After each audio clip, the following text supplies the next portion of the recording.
नमस्कार दोस्तों, मेरा नाम है विमल सिंह। बालाजी स्टडी अड्डा में आपका स्वागत है। जूनियर सुपर टेट के लिए लगातार हम प्रश्नों की प्रैक्टिस अलग अलग टॉपिक वाइज करा रहे हैं। उसी क्रम में हम आज से स्टार्ट कर रहे हैं एक और टाइप। वो है हमारा पहला ही जो पेपर है, जो कि सभी के लिए कॉमन है, सामान्य ज्ञान, समसामयिक घटनाएं, तार्किक ज्ञान।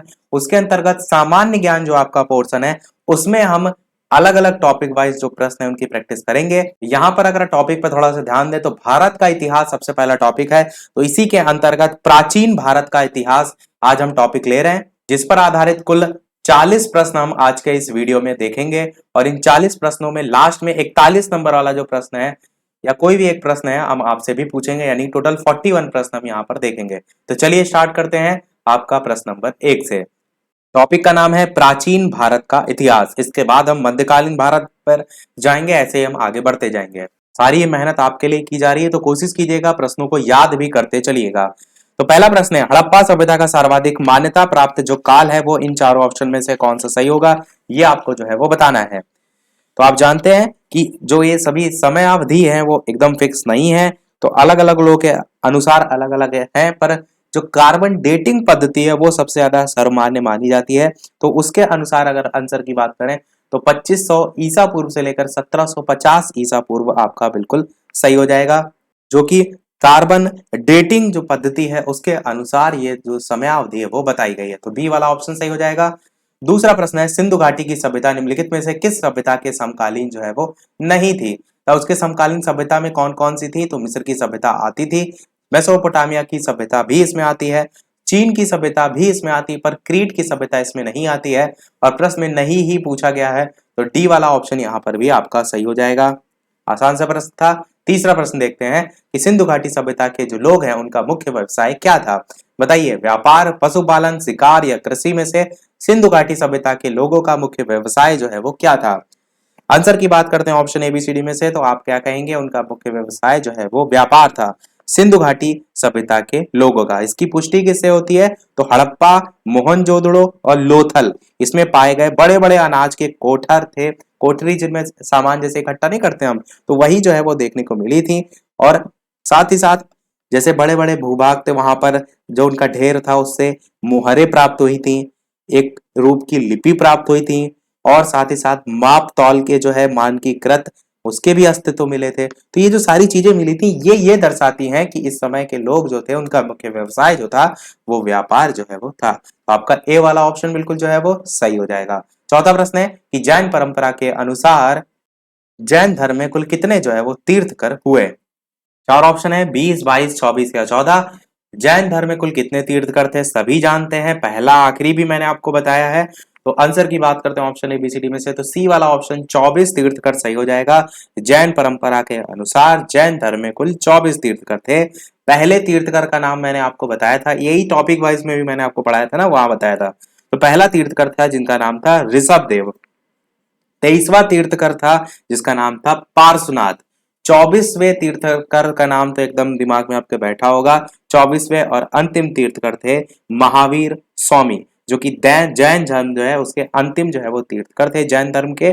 और संस्थापक के रूप में पहले तीर्थकर ऋषभ देव जो है उन्हीं को जाना जाता है।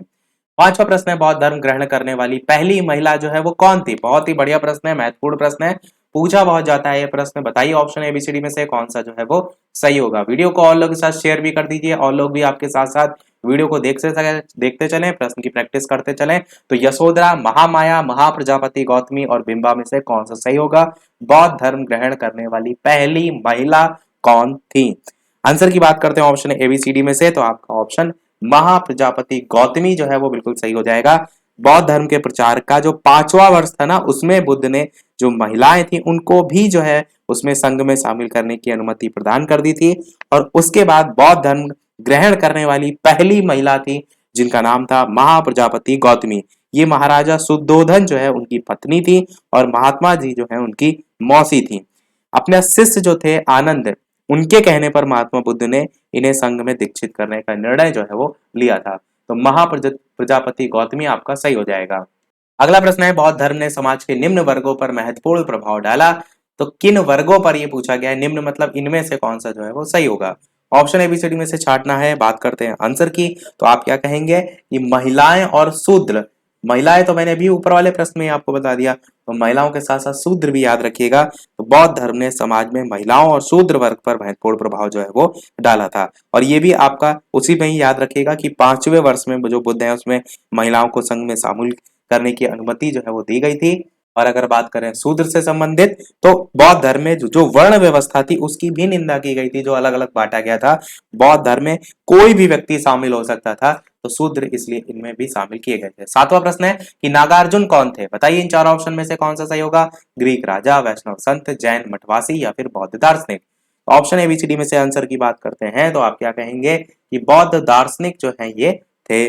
नागार्जुन जो है उनको नागसेन के नाम से भी जाना जाता है, और ये आंध्र के सातवाहन वंश के राजा जो यज्ञश्री थे, गौतमी पुत्र उनके जो है वो समकालीन थे।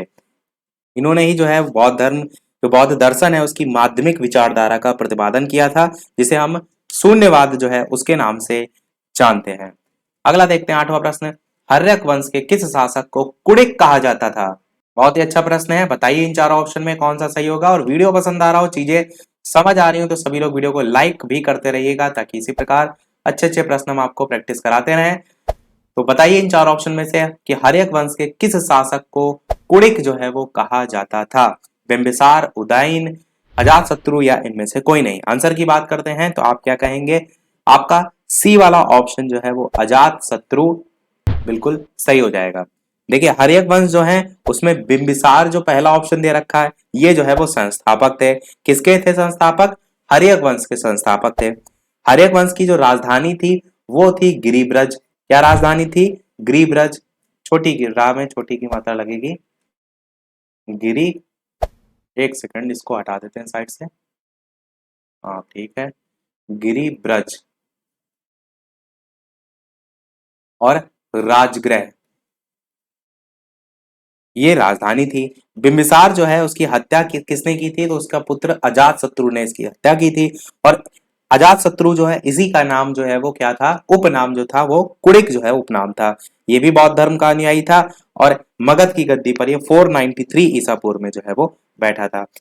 इसने अपने पिता की हत्या जो है गौतम बुद्ध के जो चचेरे भाई थे देवदत्त, उसके परामर्श से की थी। और उतना डिटेल में भले आप ना याद रखें, पर मेन मेन चीजें ध्यान रखिएगा। अजात शत्रु जो है उसी को कुड़िक कहते हैं। 9वां प्रश्न है, किस शासक ने गंगा और सोन नदियों के संगम पर पाटलिपुत्र नामक नगर की स्थापना की थी? बेहद ही महत्वपूर्ण प्रश्न है। अजात शत्रु, उदयन या फिर अशोक या फिर धनानंद। बताइए इनमें से कौन सा जो है वो सही होगा। आंसर की बात करते हैं, ऑप्शन एबीसीडी में से कौन सा सही होगा, तो आप क्या कहेंगे? उदयन जो है वो बिल्कुल सही हो जाएगा। उदयन या उदयन भी लिखा रहता है कहीं कहीं।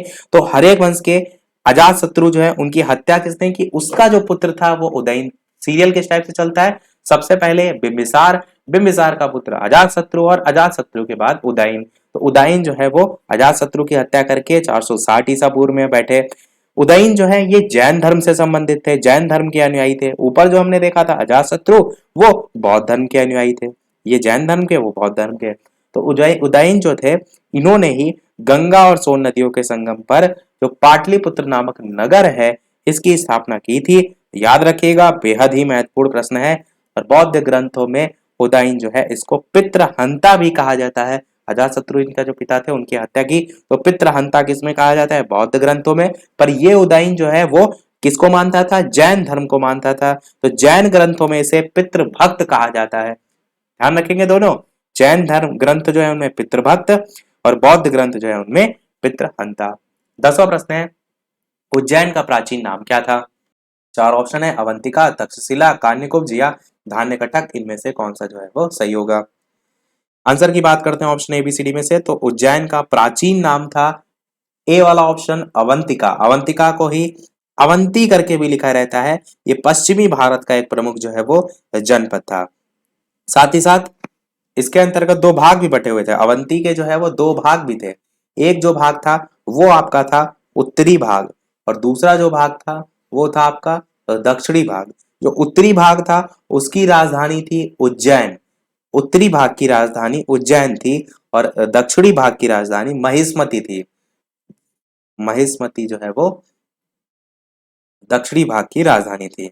और अवंती जो है इसका राजा कौन था? तो इसका राजा का नाम था चंड प्रदोत्त। इसके बारे में एक ये भी चंड प्रदोत के बारे में फेमस है कि ये जो है वो पीलिया रोग से पीड़ित हो गया था। इस पर जो बिंबिसार था उसने क्या किया था, राजवैद्य जीवक को इसके उपचार के लिए जो है वो भेजा था। 11 प्रश्न है, नंद वंश का संस्थापक कौन था? चार ऑप्शन दे रखे हैं, बताना है आपको इनमें से कौन सा जो है वो सही होगा। महापदम नंद, कालाशोक, धनानंद या नागार्जुन, बताइए इनमें से कौन सा सही होगा। तो आंसर की बात करते हैं ऑप्शन एबीसीडी में से कौन सा सही होगा, तो आपका पहला ही ऑप्शन बिल्कुल सही हो जाएगा, यानी कि महापदम नंद आपका सही हो जाएगा। नंद वंश का संस्थापक थे महापदम नंद और समय था 344 से लेकर 321 ईसा पूर्व तक। पुराणों में जो महापदम नंद है इनको कहा जाता है सर्व छत्रांतक, यानी कि क्षत्रियों का नाश करने वाला। क्या कहा जाता है? सर्व छत्रांतक पुराणों में जो है कहा जाता है। और इन्हीं को एक राट और एक छत्र की उपाधि भी जो है वो मिली थी। 12 नंबर प्रश्न है, मगध की प्रथम राजधानी कौन थी? पाटलिपुत्र, वैशाली, गिरिब्रज राजगृह या फिर चंपा, बताइए इनमें से कौन सा जो है वो सही होगा। मगध की प्रथम राजधानी कौन सी थी? आंसर की बात करते हैं ऑप्शन एबीसीडी में से, तो आप क्या कहेंगे? आपका ऑप्शन सी वाला गिरिब्रज या राजगृह जो है वो बिल्कुल सही हो जाएगा। मगध की पहली राजधानी जो है वो थी। पाली जो ग्रंथ है उनमें गिरिब्रज जो राजगृह इसका विस्तार से वर्णन जो है वो मिलता है। और साथ ही साथ मगध के सबसे प्राचीन राजवंश का संस्थापक कौन था? तो बृहद्रथ था। ये भी आप जो है वो याद रखिएगा, जो कि जरासंध जो है उसका पिता था। अगला देखते हैं आपका 13 नंबर प्रश्न, सूची 1 को सूची 2 के साथ सुमेलित करना है। एक तरफ राजा लिखे हुए हैं, एक तरफ राज्य लिखे हुए हैं और इसमें देखिए कोई विशेष सूचना नहीं, केवल कूट को मिलान करना है ऐसे लिखा हुआ है। नीचे ऑप्शन भी साथ में दे रखे हैं। तो सबसे पहले आप प्रश्न को ध्यान से देखिए, बताइए किससे कौन सा मैच करेगा। तो प्रद्योग्य, उदयन, प्रसेनजीत, अजातशत्रु में अजातशत्रु मैंने बताया कि मगध से संबंधित है, तो डी वाला तो आपका एक से मैच करेगा, ये तो आपका कंफर्म हो गया। तो आप देख लीजिए सबसे लास्ट में यहाँ पर कौन सा आ रहा है। एक वाले यहाँ पर दो ऑप्शन है, एक बी वाला है, एक सी वाला है, इन्हीं में से कोई आंसर जो है वो होगा। वापस से प्रश्न की तरफ चलते हैं। तो अब उदयन की बात करें तो वत्स से संबंधित हो जाएगा, जो कि उसके सामने ही लिखा हुआ है। बी का सेकंड देख लीजिए, तो बी का सेकंड सी वाले में है, तो बस ये सी वाला आंसर आपका हो जाएगा। 3 2 4 1। तो आपका जो प्रद्योग है ये किससे मैच करेगा? ये आपका अवंती से मैच करेगा, अवंती से मैच करेगा, यानी कि तीसरे वाले से। प्रसेनजीत जो बचा वो आपका कौशल से जो है वो मैच करेगा, चौथे वाले से। इस टाइप से आपका मिलान जो है वो हो जाएगा। जो पाली धर्म ग्रंथ है ना, उनके अनुसार बुद्ध काल में जो प्रद्योत है वो अवंती का राजा था। ये एक्चुअल में यहाँ गा लिखा है, ये ता होता है, प्रद्योत तो होता है ता। उदयन जो था वो वत्स का राजा था और जो वत्स था वो आपका एक महाजनपद था। टोटल 16 महाजनपद थे ना, उसी में जो वत्स है वो एक महाजनपद था। प्रसेनजीत जो है ये आपका कौशल का था और अजातशत्रु जो है वो मगध का शासक था। अगला देखते हैं आपका प्रश्न 14 नंबर, किसी सुनाग ने किस राज्य का विलय मगध साम्राज्य में नहीं किया? चार ऑप्शन दे रखे हैं, अवंती, वत्स, कौशल, काशी, बताइए इनमें से कौन सा जो है वो सही होगा। किसी सुनाग ने किस राज्य का जो विलय है वो मगध साम्राज्य में नहीं किया? आंसर की बात करते हैं ऑप्शन एबीसीडी में से, तो आपका डी वाला ऑप्शन काशी जो है वो बिल्कुल सही हो जाएगा। काशी का जो राज्यपाल था वो था शिशुनाग। 412 ईसा पूर्व में जो है ये मगध का राजा जो है वो बना था। इसने मगध की जो राजधानी थी उसको पाटलिपुत्र से वैशाली जो है वो ट्रांसफर किया था, पाटलिपुत्र से वैशाली। शिशुनाग जो है इसने वत्स, अवंती और जो कौशाम्बी है इन पर सब पर विजय प्राप्त की थी और मगध साम्राज्य का धीरे धीरे विस्तार किया था। इसका पुत्र था जिसका नाम था कालाशोक। उसने क्या किया था, राजधानी को फिर से पाटलिपुत्र ले गया था। और यहाँ पर जो पूछा गया था, जो शिशुनाग के किस राज्य का विलय मगध साम्राज्य में नहीं किया था, तो काशी का जो है वो नहीं किया था। अगला देखते हैं 15 नंबर प्रश्न की, निम्नलिखित में से किसे सेनिया, नियमित और स्थायी सेना रखने वाला कहा जाता था? बताइए इन चार ऑप्शन में कौन सा जो है वो सही होगा। आंसर की बात करते हैं तो आपका पहला ही ऑप्शन यानी कि बिंबिसार जो है वो बिल्कुल सही हो जाएगा। बिंबिसार जो है इसी को सेनिया यानी कि नियमित और स्थायी सेना रखने वाला कहा जाता था। बिंबिसार कौन था? मैंने स्टार्टिंग में ही बताया, आर्यक वंश जो है उसका संस्थापक था। बिंबिसार ने इतिहास में पहली बार स्थायी सेना रखी थी, इसी कारण इसको सेनिया कहा जाता था। सेना में इसने पहली बार हाथी का भी यूज किया था, ऐसा भी इसके बारे में बताया जाता है। 16 नंबर प्रश्न आपका है कि अंतिम मौर्य सम्राट जो बृहद्रथ है उसकी हत्या कर किसने शुंग वंश की स्थापना 185 ईसा पूर्व में जो है वो की थी? पुष्यमित्र, अग्निमित्र, वसुमित्र, भागभट्ट, 4 ऑप्शन बताइए इनमें से कौन सा सही होगा। आंसर की बात करते हैं तो आपका पहला ऑप्शन ही पुष्यमित्र जो है वो बिल्कुल सही हो जाएगा। तो ये किसके अनुसार है, तो ये हर्षचरित के अनुसार है। अंतिम मौर्य सम्राट जो वृत्रथ थे, इनकी हत्या जो है वो करके, जो अंतिम मौर्य सम्राट वृत्रथ की हत्या करके जो पुष्यमित्र शुंग थे, उन्होंने ही 185 ईसा पूर्व में स्थापना की थी, किसकी, शुंग वंश की स्थापना जो है वो की थी। आपका पुष्यमित्र आपका पहला वाला सही हो जाएगा। अगला है सातवाहन जो है, उन्होंने पहले स्थानीय अधिकारियों के रूप में काम किया था, किसके अधीन किया था, ये 4 ऑप्शन दे रखे हैं। ऑप्शन एबीसीडी में से कौन सा सही होगा, उत्तर की बात करते हैं तो मौर्यों के अधीन आपका जो है वो सही हो जाएगा। मौर्यों के अधीन जो है वो काम किया था। सातवाहन जो है इनके पूर्वज मौर्यों के जो है वो सामंत थे। अगला प्रश्न देखते हैं कि पुरुषपुर निम्नलिखित में से किसका दूसरा नाम है। पटना का है, पाटलिपुत्र का है, पेशावर का है, या फिर पंजाब का है। बताइए इन 4 ऑप्शन में से कौन सा जो है वो सही होगा। आंसर की बात करते हैं ऑप्शन एबीसीडी में से तो पेशावर आपका जो है वो बिल्कुल सही हो जाएगा। पुरुषपुर पेशावर का ही प्राचीन जो है वो नाम है। कुषाण वंश के जो शासक थे जिनका नाम था कनिष्क, इनकी जो है ये राजधानी थी। कनिष्क की जो दूसरी राजधानी थी उसका नाम था मथुरा। और आधुनिक अगर पेशावर जो है वो किस का एक नगर है तो वो पाकिस्तान में जो है वो आता है। पेशावर कई बार आपने नाम भी जो है वो सुना होगा। अच्छा, कनिष्क का टाइम कब से कब तक था, तो 78 ईस्वी से लेकर के 105 ईस्वी तक जो है समय इनका माना जाता है। अगला देखते हैं 19 नंबर प्रश्न कि चरक जो है वो किसके राज चिकित्सक जो है वो थे। 4 नाम दे रखे हैं, बताना है आपको इन ऑप्शन में से कौन सा जो है वो सही होगा। आंसर की बात करते हैं ऑप्शन एबीसीडी में से तो चरक जो है वो कनिष्क के जो है वो राज चिकित्सक जो है वो थे। कनिष्क के शासनकाल का प्रसिद्ध चिकित्सक के रूप में जो है वो जाना जाता है। इन्होंने चरक संहिता नामक आयुर्वेद ग्रंथ की भी रचना जो है वो की है। चरक संहिता। और चरक जो है इसको आधुनिक चिकित्सा विज्ञान जो है उसका पितामह के रूप में भी जो है वो जाना जाता है। और कनिष्क तो मैंने बता ही दिया, ये कुषाण वंश के जो है वो से संबंधित है। अगला देखते हैं 20 नंबर प्रश्न, निम्नलिखित में से कनिष्क के समकालीन जो है वो कौन थे। 4 नाम दे रखे हैं, बताना है आपको इनमें से कौन सा सही होगा। ऑप्शन ए, बी, सी या डी में से बात करते हैं आंसर की तो आपका नागार्जुन, अश्वघोष, वसुमित्र, बी वाला ऑप्शन जो है वो सही हो जाएगा। जो अश्वघोष थे ये कनिष्क के जो है वो राजकवि थे। इनको कनिष्क ने पाटलिपुत्र पर अधिकार करके जो है वो प्राप्त किया था। अश्वघोष जो है इन्होंने बौद्धों की जो रामायण है जिसको हम नाम से जानते हैं बुद्ध चरित, उसकी रचना की है। बहुत ज्यादा पूछी जाती है तो बुद्ध चरित इन्हीं की रचना है अश्वघोष की, जिसे हम बौद्धों की रामायण के नाम से भी जानते हैं। साथ ही साथ यहाँ पर जो वसुमित्र नाम लिखा हुआ है, वसुमित्र को से आपको याद आया होगा बौद्ध संगीति। वसुमित्र जो है इन्होंने चौथी बौद्ध संगीति जो है इसकी अध्यक्षता की थी। कौन सी, चौथी बौद्ध संगीति की अध्यक्षता की थी। चारों ही मैं आपको बहुत बार रटा चुका हूं, दिमाग में आपके होना चाहिए।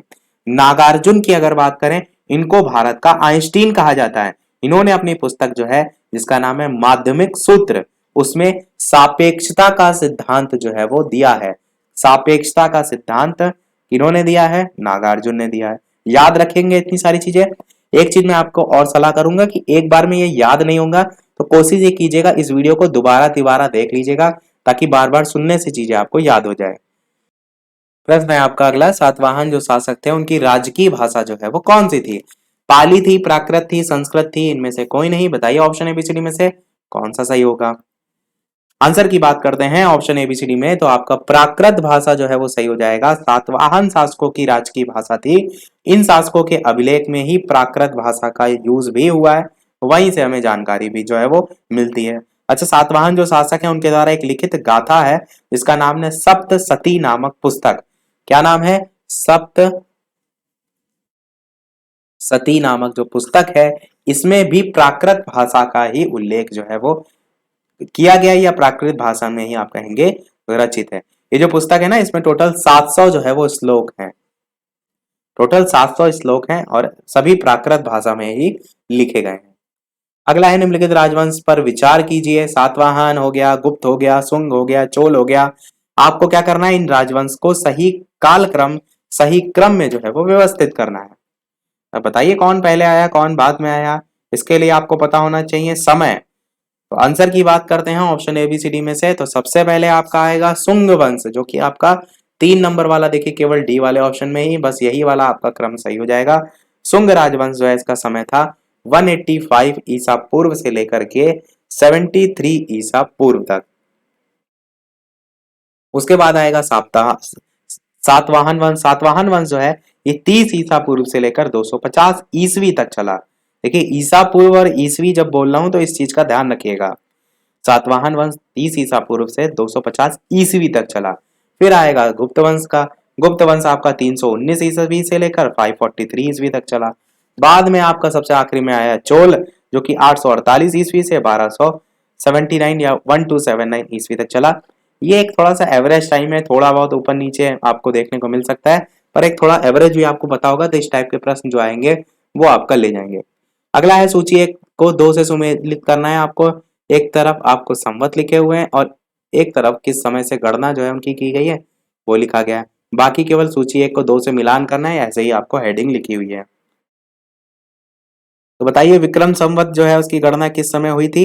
नीचे कोड जो दे रखे हैं, ऑप्शन दे रखे हैं, उनको हम बाद में बात करेंगे। आंसर की बात करते हैं कि करके, तो विक्रम संवत जो है इसका समय है 58 ईसा पूर्व। याद रखिएगा ये संवत ही लिखा हुआ है, यहाँ थोड़ा सा मिसप्रिंट अलग तरीके से लिख दिया है इन्होंने, ताकि नीचे हलंत लगता है ना संवत में, ऐसे करके ऐसे। दूसरा है शक संवत। शक संवत का समय है 78 ईसवी, ये 3 से मैच करेगा। गुप्त संवत जो है इसका समय है 320, ये थोड़ा सा देखिए यहाँ पर इसको अलग से लिख देते हैं, 320 ईसा पूर्व, 320 ईसा पूर्व, ये जो है वो आपका गुप्त संवत। और जो कली संवत है ये आपका 3000। अच्छा इन्होंने क्या किया है, 320 तो नीचे लिखा है, इसको रुकिए रुकिए रफ करके सही कर देते हैं। इन्होंने अलग से लिखा तो हुआ है गुप्त संवत 320, ये क्या ऑप्शन दिया हुआ है 320 ईसवी, ये हो जाएगा। और जो कली संवत है ये आपका 3102 ईसा पूर्व, ये हो जाएगा। ये आपका जो क्रम है वो होगा। तो ऑप्शन की बात कर लेते हैं इस आधार पर, तो बी वाला ऑप्शन यहाँ पर सही है, 1 3 2 4, ये वाला क्रम हो जाएगा जो ऊपर हमने देखा। सबसे पहले 1, फिर उसके बाद 3, उसके बाद 2, उसके बाद 4। हमने हमने तो शायद सबसे पहले 4 को मैच किया था, बी वाला ऑप्शन नहीं, डी वाला ऑप्शन होगा, 4 3 2 1। हाँ ये वाला क्रम सही है, हमने अपोजिट से लिख दिया था। सबसे पहले देखिए हमने 4 को मैच किया, फिर उसके बाद 3 को मैच किया, फिर उसके बाद 2 को मैच किया, फिर 1 को। हाँ तो 4 3 2 1 इस टाइप से आपका चौथा वाला डी वाला ऑप्शन जो है वो बिल्कुल सही हो जाएगा। अगला देखते हैं आपका प्रश्न नंबर, थोड़ा सा जूम आउट कर देते हैं। प्रश्न है कि लाल चेर के नाम से प्रसिद्ध वह चेर शासक कौन था जिसने कणगी पत्नी के मंदिर का निर्माण कराया था। एलारा, कारिकाल, सेनगुट्टवन या फिर नेदून जैरल आदन, इस टाइप से 4 ऑप्शन है, बताना है आपको इनमें से कौन सा जो है वो सही होगा।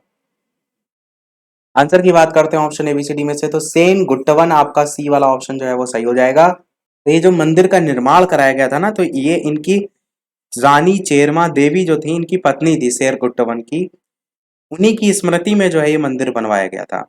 तो ध्यान रखिएगा उनकी स्मृति, यानी कि जिनका नाम था रानी चेरमा देवी। और इसमें जो प्रतिमा स्थापित है वो कर्णगी जो है इसकी प्रतिमा स्थापित है, और लोग जो है भगवती का अवतार मानकर इनकी पूजा जो है वो करते हैं। अगला देखते हैं 25 नंबर प्रश्न की, तमिल का गौरव ग्रंथ जीवक चिंतामणि जो है वो किससे संबंधित है। जैन, बौद्ध, हिंदू या ईसाई, बताइए इन 4 ऑप्शन में कौन सा जो है वो सही होगा। आंसर की बात करते हैं तो आपका ऑप्शन सी वाला हिंदू जो है वो बिल्कुल सही हो जाएगा। नहीं आपका हिंदू नहीं, जैन धर्म। जैन धर्म जो है ये वाला आपका ऑप्शन ए वाला सही होगा। तमिल जो है उसमें 5 महाकाव्य रचे गए हैं, जैन धर्म से संबंधित हैं आपके। इसी में आपका जीवक चिंतामणि भी जो है वो आता है। जीवक चिंतामणि के लेखक हैं प्रसिद्ध जैन मुनि जिनका नाम है तिरुत कदेवर। लिख भी देता हूं मैं यहाँ पर, तिरुत मकदेवर, आदिमाल लगेगा का देवर। ये जो है इसके प्रसिद्ध जैन मुनि हैं, जो इसके लिए जो है वो लेखक हैं।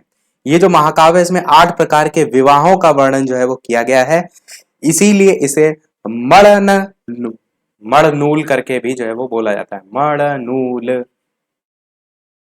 ये भी जो है वो कहा जाता है।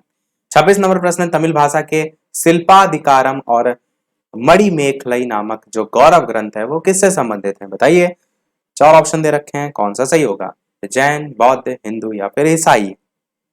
आंसर की बात करते हैं ऑप्शन एबीसीडी में से, तो यहाँ पर ये हिंदू धर्म से संबंधित है। और ये जो है दोनों ही जो यहाँ पर गौरव ग्रंथ लिखे हुए हैं, ये आपके इसमें पहला है शिल्पाधिकारम, ये तमिल साहित्य का पहला जो है वो महाकाव्य है। इसका शब्दार्थ होता है नूपुर की कहानी। इसके रचनाकार इलांगो आदिगल हैं। और मणिमेखलाई जो यहाँ पर दूसरा नाम लिखा हुआ है, इसके लेखक जो है वो सीत लय सत्तन्नार जो है वो हैं। अगला 27 प्रश्न है, निम्न में से कौन संगम युगीन व्याकरण रचना सर्वाधिक महत्वपूर्ण रचना जो है वो मानी गई है? चार ऑप्शन दे रखे हैं, बताना है आपको इनमें से कौन सा जो है वो सही होगा।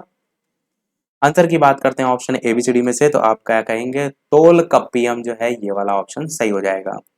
ये जो ग्रंथ है ये द्वितीय संगम का एकमात्र शोध ग्रंथ है। इसके जो रचयिता है वो अगस्त ऋषि के 12 योग्य शिष्यों में से एक हैं, जिनका नाम है तोलकाप्पियर। उनकी वो जो है इसके रचयिता हैं। 28 प्रश्न है, निम्नलिखित राजवंशों में से किसका उल्लेख संगम साहित्य में नहीं हुआ है?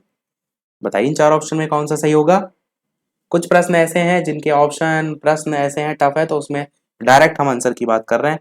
तो थोड़ा सा डिटेल वाले हैं वो हम सभी ऑप्शन के साथ इंफॉर्मेशन के साथ भी बात कर रहे हैं। तो सी वाला ऑप्शन चोल, यहाँ पर इसका उल्लेख भी जो है संगम साहित्य में हुआ है। चेर की बात करें तो इसका उल्लेख भी हुआ है, पांडे का भी हुआ है, पर कदम्ब का जो है वो नहीं हुआ है। और प्रश्न में पूछा यही गया है कि किसका उल्लेख नहीं हुआ है, तो आंसर आपका इसीलिए पहला वाला ऑप्शन ही जो है वो सही हो जाएगा, यानी कदम्ब जो है वो हो जाएगा। अगला 29 नंबर प्रश्न है, संगम युग में जो उरायूर है वो किसके लिए विख्यात था? चार यहाँ पर ऑप्शन दे रखे हैं, बताइए इनमें से कौन सा जो है वो सही होगा। उरायूर जो है वो किसके लिए जो है वो या किस लिए जो है वो विख्यात था? आंसर की बात करते हैं तो विदेशी व्यापार का महत्वपूर्ण व्यापारिक केंद्र जो है उसके रूप में जो है जाना जाता था। और मुख्यतः कपास के व्यापार का महत्वपूर्ण केंद्र जो है उसके रूप में जाना जाता था। और एक चीज याद रख सकते हैं कि इसकी जो चर्चा है वो पेरिप्लस ऑफ द इरिथ्रियन सी जो है उसमें भी जो है वो वर्णित है। 30 नंबर प्रश्न है, गुप्त वंश का संस्थापक जो है वो कौन था? घटोत्कच गुप्त, चंद्रगुप्त प्रथम, श्रीगुप्त या इनमें से कोई नहीं? आंसर की बात करते हैं तो गुप्त वंश का जो संस्थापक था वो श्रीगुप्त सा। ध्यान रखिएगा, कई लोग चंद्रगुप्त प्रथम लगा देते हैं गुप्त वंश सोच के, तो श्रीगुप्त जो है वो संस्थापक था। और जिसका उत्तराधिकारी हुआ यानी कि श्रीगुप्त का, वो जो है घटोत्कच था। और गुप्त वंश जो है वो समुद्रगुप्त के प्रयाग प्रशस्ति से जो है इसके बारे में, गुप्त वंश के बारे में जानकारी हमें मिलती है। अगला 31 नंबर, सूची 1 और 2 को सुमेलित करना है। चार यहाँ पर ऑप्शन नीचे दे रखे हैं, उस आधार पर यहाँ पर दे रखे हैं, तो किससे कौन मैच होगा? तो प्रयाग जो इलाहाबाद या प्रयाग प्रशस्ति अभिलेख है उसकी अगर बात करें तो इसमें उल्लेख किया गया है समुद्रगुप्त ने अपने दिग्विजय का प्रारंभ जो है आर्यावर्ण जो है उसके पहले युद्ध से करता है, जिसमें उसने तीनों शक्तियों को जो है वो पराजित किया था। तो ये पहला वाला तो आपका समुद्रगुप्त से संबंधित हो जाएगा, ये आपको क्लियर हो गया होगा। अब इन चारों ऑप्शन में अगर देखिए तो केवल पहले ही ऐसा ऑप्शन है जिसमें ए देख का एक दे रखा है, यानी आंसर आपका ए वाला ही सही हो जाएगा। सभी सामने के सामने लिखे हुए 1 2 3 4 के क्रम में। तो बिलसर जो स्तंभ लेख है वो आपका कुमार गुप्त जो है इनके शासनकाल का पहला जो है वो अभिलेख था। इसी पर गुप्त संवत की तिथि भी जो है वो अंकित है। साथ ही साथ भीतरी स्तंभ लेख की बात करें तो ये जो है वो यशस्वी परंपरा के गुप्त सम्राट थे जिनका नाम था स्कंदगुप्त, इनका अभिलेख इसमें उत्कीर्ण है। और जो मंदसौर अभिलेख है, इसको रब कर देते हैं, हाँ मंदसौर जो अभिलेख है इसमें कुमार गुप्त के राज्यपाल बंधु वर्मन जो है इनका उल्लेख जो है वो मिलता है, जहां पर वो शासन करता था। ये वाला ऑप्शन सही हो जाएगा। 32 नंबर प्रश्न है कि गुप्त वंश का वह राजा कौन था जिसने हूणों को भारत पर आक्रमण करने से रोका? मोस्ट इंपॉर्टेंट क्वेश्चन है, बताइए इन चार ऑप्शन में कौन सा जो है वो सही होगा। प्रश्न बहुत पूछा जाता है, तो बताइए ऑप्शन एबीसीडी में से कौन सा सही होगा। आंसर की बात करते हैं तो स्कंदगुप्त आपका बिल्कुल सही हो जाएगा। कुमार गुप्त के बाद इसका पुत्र आया था स्कंदगुप्त राज सिंहासन पर। इसी ने विक्रमादित्य की उपाधि भी ग्रहण की थी, और स्कंदगुप्त जो है इसने ही हूणों के आक्रमण से भी जो है वो देश को बचाया था। 33 नंबर प्रश्न है, गुप्त राजवंश किस लिए प्रसिद्ध था? चार ऑप्शन है, बताइए इन चार ऑप्शन में से कौन सा जो है वो सही होगा। आंसर की बात करते हैं, आसानी सा प्रश्न है, आसान सा, कला और स्थापत्य के लिए प्रसिद्ध था। बहुत से ऐसे कार्य हुए थे इसलिए भारतीय इतिहास का स्वर्णिम युग भी कहा जाता है। 34 नंबर प्रश्न है, अजंता जो कलाकृति हैं वो किससे संबंधित थी, किस काल से संबंधित थी, ये यहाँ पर पूछा गया है। हड़प्पा, मौर्य, बुद्ध या गुप्त। आंसर की बात करते हैं तो ये गुप्त काल से जो है वो संबंधित थी अजंता कलाकृतियां। और इसी काल की जो वास्तुकृतियां उसमें मंदिर निर्माण बहुत ज्यादा देखने को मिलता है। 35 नंबर प्रश्न है, चंद्रगुप्त द्वितीय ने अपने किस विजय की खुशी में चांदी के विशेष सिक्के जारी किए थे। 4 ऑप्शन दे रखे हैं, बताना है आपको इनमें से कौन सा जो है वो सही होगा। आंसर की बात करते हैं तो चंद्रगुप्त द्वितीय ने जो शक थे उनको पराजित की जो है वो किया था, और इसी के उपलक्ष्य में चांदी के जो सिक्के हैं वो चलवाए थे, और सबसे पहले चांदी के सिक्के चंद्रगुप्त द्वितीय ने ही चलवाए थे, तो ये भी पूछ लिया जाता है। 36 नंबर प्रश्न है, थानेश्वर में वर्धन वंश या पुष्यभूति वंश की स्थापना किसने की थी। 4 ऑप्शन दे रखे हैं, बताना है आपको इनमें से कौन सा सही होगा। जितने भी ऐसे हैं आपके प्रश्न जिसमें पूछा गया है स्थापना से संबंधित, ये तो एकदम रटे होने चाहिए। आंसर की बात करते हैं ऑप्शन एबीसीडी में से, तो आप क्या कहेंगे। बिल्कुल आंसर की बात करते हैं ऑप्शन एबीसीडी में, तो सी वाला ऑप्शन पुष्यभूति जो है वो सही हो जाएगा। पुष्यभूति वर्धन नाम नहीं था, पुष्यभूति नाम था। तो पुष्यभूति वंश की स्थापना जो है वो पुष्यभूति ने ही की थी। राजधानी इसकी जो है वो थानेश्वर थी, हरियाणा प्रांत के करनाल जिले में स्थित है। वर्तमान थानेसर नामक स्थान में जो है वो स्थित है। इसी में ही आपको प्रभाकर वर्धन देखने को मिलते हैं, और सबसे प्रसिद्ध हैं हर्षवर्धन जो कि इससे संबंधित थे। जिनके समय में ही कौन आए थे चीनी यात्री, ह्वेन सांग आए थे, बहुत पूछा जाता है। अगला है 37 प्रश्न, राजवंश और उसके संस्थापक लिखे हुए हैं, यहाँ नीचे कूट भी दे रखे हैं, आपको बताना है कौन सा किससे जो है वो मैच होगा। तो आंसर की बात करते हैं ऑप्शन एबीसीडी में से, तो सबसे पहले आप बात करेंगे वर्धन की। तो वर्धन वंश की स्थापना किसने की, अभी मैंने बताया पुष्यभूति ने। तो ए का 4 वाला देखिए कौन सा ऑप्शन है, तो यहाँ पर ए का 4 वाले बी या सी 2 ऑप्शन दे रखे हैं, तो बाकी तो कट जाएंगे। और देखिए मौखरी वाकाटा के मैत्रक में मौखरी जो है इसको मैच हम करेंगे ईशान वर्मा से, तो ईशान वर्मा से संबंधित हो जाएगा। ईशान वर्मन जो है, वर्मा नहीं वर्मन नाम था। ईशान वर्मन जो है ये कन्नौज के मौखरी राजा थे। मौखरी वंश का शक्तिशाली जो शासक था उसका नाम था सर्ववर्मा। वाकाटक, अच्छा वैसे तो आंसर आपका निकल गया होगा, देखिए दूसरा है, तो बी वाला आंसर ही सही होगा। बी का 2, सी का 3, डी का 4, तो सी का 3 हो जाएगा, यानी कि ये विंध्य शक्ति से संबंधित हो जाएगा। और बचा एक, ये डी वाला, ये एक से मैच हो जाएगा। इस प्रकार से आपका सही मिलान हो जाएगा। मैत्रक वंश जो है इसका जो संस्थापक था उसका नाम था सेनापति भटार्क, जो गुप्त साम्राज्य के अधीन जो है वो था। अगला देखते हैं आपका प्रश्न 38 नंबर, कदम्ब राज्य की स्थापना मयूर शर्मन ने की थी, उसने अपनी राजधानी किसको बनाया। 4 ऑप्शन दे रखे हैं, बताना है आपको इनमें से कौन सा सही होगा। आंसर की बात करते हैं ऑप्शन एबीसीडी में से, तो वैजयंती या वनवासी आपका बिल्कुल सही हो जाएगा। इसको ही कदम्ब वंश का संस्थापक जो है वो बनाया, इसी को राजधानी जो है वो बनाया, और स्थापना जो है वो मयूर शर्मन जो है इन्होंने की थी। इसे 18 अश्वमेध यज्ञ जो है जो कराए जाते थे ना, उसका करने का श्रेय भी जो है वो प्राप्त था। इसका क्षेत्र उत्तरी कर्नाटक जो है वो आता था। 39 प्रश्न है, निम्नलिखित में से वह अंतिम बौद्ध राजा कौन था जो संस्कृत का महान विद्वान और लेखक भी जो है वो था। बताइए इन 4 ऑप्शन में कौन सा सही होगा। कनिष्क, अशोक, बिंबिसार या हर्षवर्धन। और वीडियो सभी लोग लाइक और शेयर करते रहिएगा ताकि इसी प्रकार आगे भी हम आपको अच्छे से अच्छे प्रश्न कराते रहें। देखिए वीडियो लगभग आधा घंटा से ऊपर का हो चुका है, आपके लिए हम पूरी मेहनत कर रहे हैं, तो आपका भी फर्ज बनता है वीडियो को लाइक और शेयर ज्यादा से ज्यादा करते रहिएगा। आंसर की बात करते हैं ऑप्शन एबीसीडी में से, तो आपका हर्षवर्धन जो है वो सही हो जाएगा। हर्षवर्धन पहले सूर्य के उपासक थे, किंतु बाद में शैववाद और बौद्ध धर्म के अनुयायी जो है वो हो गए थे। तो हर्षवर्धन जो है इन्होंने ही संस्कृत जो है, जो प्रश्न में लिखा है ना संस्कृत के महान विद्वान और लेखक, तो संस्कृत में ही 3 नाटक लिखे थे। एक का नाम था रत्नावली, एक का नाम था प्रियदर्शिका, और एक का नाम था नागानंद। इसकी रचना जो है वो की थी। ध्यान रखिएगा, बहुत ही ज्यादा पूछी जाती है तीनों ही रचनाएं। देखते हैं हमारा अगला प्रश्न, तो 40 वाला प्रश्न हम आपसे पूछेंगे। हमने क्या कहा था कि एक प्रश्न हम लास्ट में आपके लिए छोड़ देंगे, और 41 ये हमारा इस वीडियो का लास्ट प्रश्न होगा। तो टोटल 40 प्रश्न हमारे इसके मिला के हो जाएंगे। 40 वाला हम अभी आपसे जो है वो पूछेंगे। और वीडियो जैसे कि लास्ट प्रश्न में हम देखने से पहले, वीडियो को अभी तक आपने लाइक ना किया हो तो सभी लोग वीडियो को लाइक कर दीजिएगा। आपके एक लाइक से मुझे मोटिवेशन मिलता रहे। चैनल बनाए हो सब्सक्राइब करके भी अवश्य जुड़ जाइएगा। टेलीग्राम चैनल से जो ना जुड़े हो, जिनको ना पता हो, वीडियो के डिस्क्रिप्शन में लिंक मिल जाएगी। बालाजी स्टडी अड्डा टेलीग्राम पर भी सर्च करके जुड़ सकते हैं। सभी वीडियो के नोटिफिकेशन सारी चीजें आपको मिल जाएंगी। साथ ही साथ लाइव टाइमिंग है दोपहर के 3 बजे, शाम के 8 बजे लाइव आकर भी वीडियो आप देख सकते हैं। प्रश्न आपका है इस वीडियो का लास्ट, कि हर्षवर्धन अपनी जो धार्मिक सभा थी वो कहाँ किया करता था? मथुरा में, प्रयाग में, वाराणसी में, पेशावर में।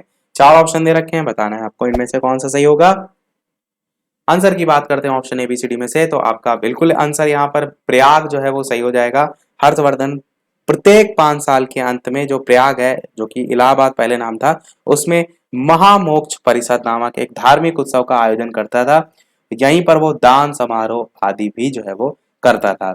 हर्षवर्धन जो है इसने लगभग 643 ईस्वी में कन्नौज और प्रयाग में 2 विशाल धार्मिक सभाओं का आयोजन भी जो है वो किया था। तो बी वाला ऑप्शन आपका बिल्कुल सही हो जाएगा। अब एक प्रश्न आपके लिए भी, जैसा कि सभी वीडियो में हम आपसे एक ना एक प्रश्न पूछते हैं, तो 40 नंबर वाला प्रश्न आपके लिए, जो कि अभी हमने कहा था आसान सा प्रश्न है। उम्मीद करते हैं सभी लोग अवश्य बताएंगे। जितने भी लोग वीडियो देख रहे हैं सभी लोग वीडियो के मेन कमेंट में टाइप करके बताइएगा। प्रश्न आपका है कि हर्षचरित जो है वो किसके द्वारा लिखी जो है वो गई थी? 4 ऑप्शन है, कालिदास के द्वारा, या फिर बाणभट्ट के द्वारा, या फिर वाल्मीकि के द्वारा, या फिर व्यास के द्वारा। ये हैं आपके पास 4 ऑप्शन। इनमें से आपको बताना है, छांटना है, और वीडियो के मेन कमेंट में ऑप्शन एबीसीडी करके भी बता सकते हैं, या डायरेक्ट नाम टाइप करके भी बता सकते हैं। तो देखते हैं कितने लोग सही बताते हैं। इसी के साथ आज के हमारे सभी प्रश्न जो है वो समाप्त हुए। टोटल 40 में से आप कितने प्रश्न सही कर पाए, अपना स्कोर भी वीडियो के मेन कमेंट में अवश्य बताइएगा। इसी तरीके से आगे भी हम आपके लिए अधिक से अधिक मेहनत कर सकें, इसके लिए वीडियो को लाइक अवश्य करते रहिएगा ताकि मुझे भी मोटिवेशन मिलता रहे। चलिए फिर मिलते हैं अगले वीडियो में कुछ नए प्रश्नों के साथ। तब तक इन प्रश्नों को याद अवश्य जो है कर लीजिएगा। तो तब तक के लिए नमस्कार। Thank you for watching.